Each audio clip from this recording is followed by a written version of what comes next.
Hello guys, welcome back to our channel. तो आज हम लोग जो है सपोर्ट एंड रेजिस्टेंस की कुछ एडवांस कॉन्सेप्ट को देखेंगे, जो कि काफ़ी प्रैक्टिकल होने वाले होंगे और मैं जो है बहुत ही जल्दी ही कवर करूंगा इन चीज़ों को विदाउट टाइम वेस्ट किए, एकदम शॉर्ट एंड समरी में। तो सबसे पहले हम लोग ये देखेंगे कि अ, यहाँ पे जो की पॉइंट्स मैंने यहाँ पे समरी में लेके रखा हूँ। बहुत सारे लोग ऐसा सोचते हैं कि सपोर्ट जितने बार टेस्ट होता है वो उतना ही वीक होता जाता है। तो मतलब कुछ लोग ऐसा समझते हैं कि सपोर्ट जितने बार टेस्ट होता है वो उतना स्ट्रांग होता जाता है, पर ऐसा बिल्कुल नहीं। कुछ मेथ को हम लोग देखेंगे। और कुछ लोग ऐसा बोलते हैं कि सपोर्ट एंड रेजिस्टेंस जो है लाइन की तरह ट्रीट करते हैं। जो न्यूबी होते हैं एक लाइन ड्रॉ कर देते हैं वो।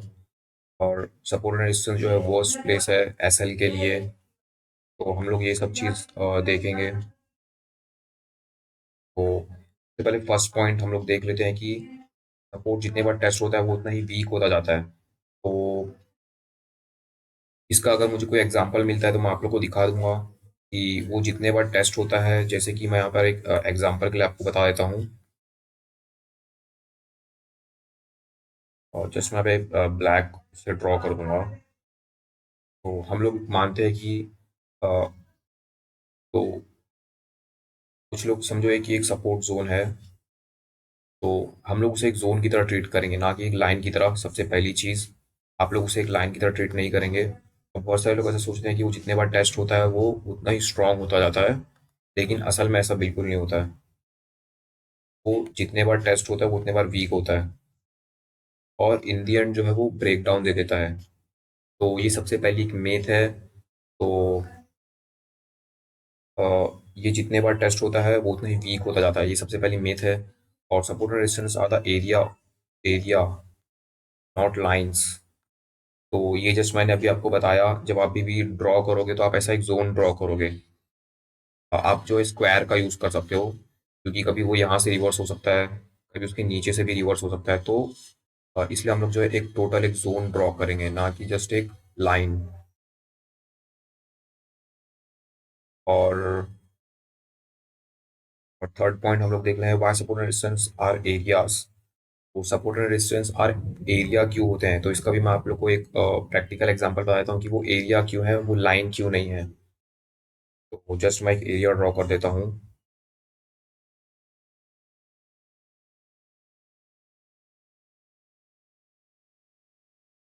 तो आप देख सकते हो ये जोन कभी वो यहाँ से रीटेस्ट होता है, कभी उसके ऊपर से ही रीटेस्ट हो जाता है। तो कभी कभार ऐसा होता है कि कुछ लोग फोमो में जल्दी बाय कर लेते हैं, इसलिए वो बहुत ही जल्दी रीटेस्ट हो जाता है। और कभी कभी तो ये आपको कभी पता नहीं है कि वो कब कहाँ से रीटेस्ट होगा, इसलिए हमें जो है हमेशा एक जोन ड्रॉ करना चाहिए, ना कि अ, एक ऐसा लाइन। जैसे कि अगर आप यहाँ पर एक लाइन ड्रॉ करोगे, एक मैं लाइन ले लेता हूँ।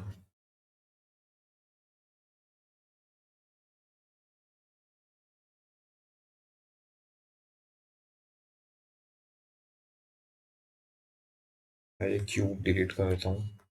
आप देख सकते हो ये लाइन यहाँ पे, देखो ये मैंने एक लाइन ड्रॉ किया है यहाँ पे, तो इस पर एक टेस्ट हुआ है।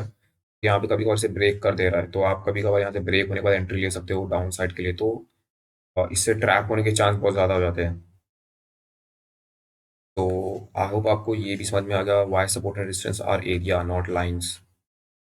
और उसके बाद support and resistance can be dynamic, 20 and 50 moving average, exponential या सिंपल कोई भी यूज़ कर सकते हो। तो ट्रेंड लाइन भी एक वो डायनेमिक सपोर्ट एंड रेजिस्टेंस की तरह काम करता है। मैं यहाँ पे 9 EMA, यहाँ पे 9 EMA जो है बेस्ट एग्जांपल है उसका। हम लोग 50 का यूज़ करते हैं। 9 में क्लोज कर देता हूँ। आप देख सकते हो यहाँ पे एक कभी यहाँ पे 9 EMA के 50 EMA के पास कभी सपोर्ट ले रहा है, तो वो डायनेमिक भी हो सकता है। आप ये देख सकते हो यहाँ पे एकदम परफेक्ट रेजिस्टेंस लिया है। तो ये एक मूविंग एवरेज की तरह एक डायनेमिक भी हो सकता है।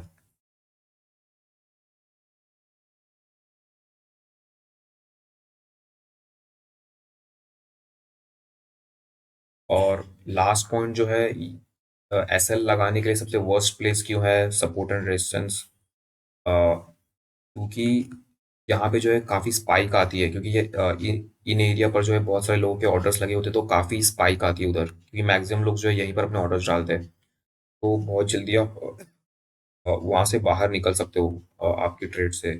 तो आपको जो है थोड़ा रूम देना चाहिए अपने एसएल को। तो अगर आपको इससे बचना है तो बिल्कुल आप एज सपोर्ट के नीचे अगर आप एकदम जस्ट लगा दोगे तो 100% चांस है वो हिट होगा। तो आपको उसको थोड़ा रूम देना चाहिए अगर आप सेल कर रहे हो तो। या तो फिर आप एक और तरीका यूज़ कर सकते हो, वहाँ से रिवर्स होने के बाद आप जो है ऐसे लगा सकते हो। अगर आप देख रहे हो कि यहाँ से रिवर्स हो चुका है तो आप लेट एंट्री लेकर लगा सकते हो। तो ये एक सेकंड बेस्ट ऑप्शन है। और नेक्स्ट क्या है कि यहाँ पर हमें फेवरेबल रिस्क टू रिवॉर्ड मिलता है। अगर आप अ, यहाँ पर ट्रेड करते हो तो फेवरेबल रिस्क टू रिवॉर्ड मिलता है। और तो ये तो काफ़ी ये बेसिक्स है। जब सपोर्ट ब्रेक होता है रेजिस्टेंस बन जाता है, एंड रेजिस्टेंस ब्रेक होकर सपोर्ट बन जाता है। तो मैं यहाँ पे एक ड्रॉ करके बता देता हूँ, सिंपल। तो समझो एक ये लेवल है।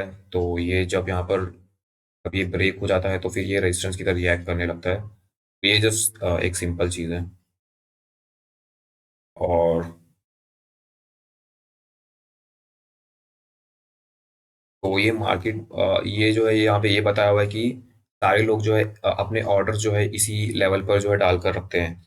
तो यहाँ पर जो है काफ़ी स्पाइक होती है। इस सपोर्ट एंड रेजिस्टेंस एरिया के पास बहुत ज़्यादा स्पाइक होती है, तो एसएल हिट होने के चांसेस भी ज़्यादा होते हैं। और यहाँ पे लिक्विडिटी भी बहुत ज़्यादा होती है, क्योंकि मैक्सिमम लोग जो है अपने ऑर्डर्स जो है यहीं पर प्लेस करके रहते हैं। बाय ऑर्डर या लिमिट ऑर्डर होता है, लोग यहाँ पे ऐसा कुछ एरिया पर अपने लिमिट ऑर्डर्स लगा के रखते हैं।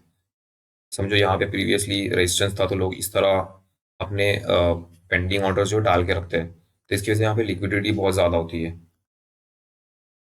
तो आई होप आपको ये वीडियो समझ में आया होगा, और मैंने काफ़ी शॉर्ट और सिंपल में एक्सप्लेन करने की कोशिश की है।